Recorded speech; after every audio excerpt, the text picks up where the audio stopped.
Welcome back to the Lights Out podcast. Bedtime stories for every child around the world. Good evening, children. Are you ready for bed? Are you all snuggled up and ready for another Lights Out bedtime story? Good, because you're in for a treat tonight. That's right, I have got my hands on a bunch of Lionni books. And tonight's story is called Tico and the Golden Wings. Once upon a time, many years ago, I knew a little bird whose name was Tico. He would sit on my shoulder and tell me all about the flowers and the ferns and the tall trees. Once, Tico told me this story about himself. I don't know how it happened, but when I was young, I had no wings. I sang like the other birds and I hopped like them, but I couldn't fly. Luckily, my friends loved me.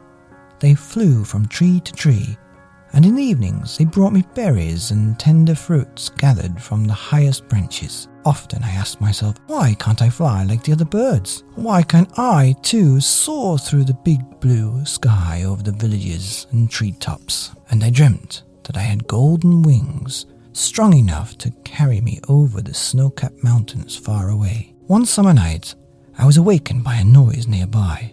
A strange bird, pale as a pearl, was standing behind me. "I am the wishing bird," he said. "Make a wish and it will come true." I remembered my dreams, and with all my might, I wished I had a pair of golden wings.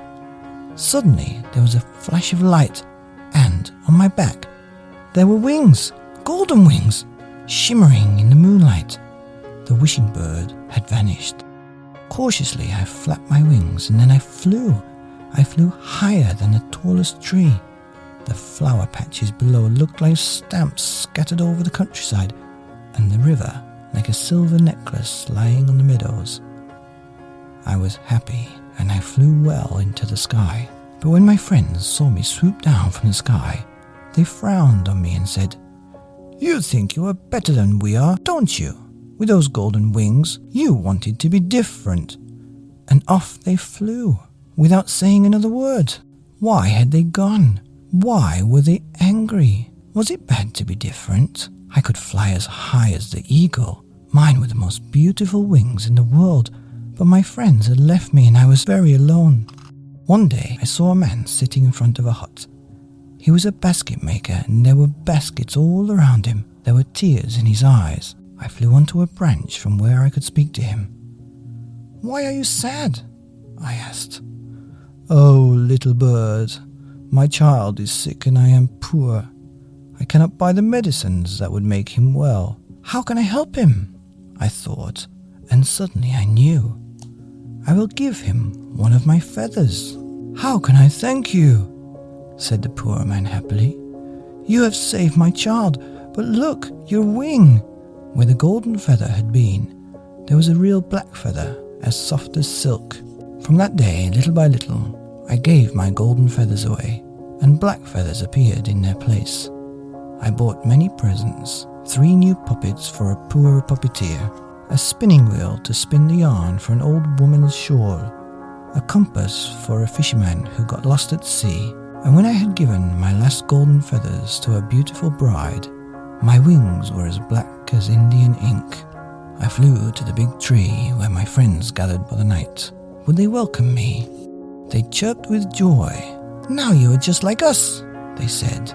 We all huddled close together, but I was so happy and excited I couldn't sleep. I remembered the basket maker's son, the old woman, the puppeteer, and all the others I had helped with my feathers. Now my wings were black, I thought, and yet I'm not like my friends. We are all different, each for his own memories and his own invisible golden dreams. The end of Tico and the Golden Wings by Lionni.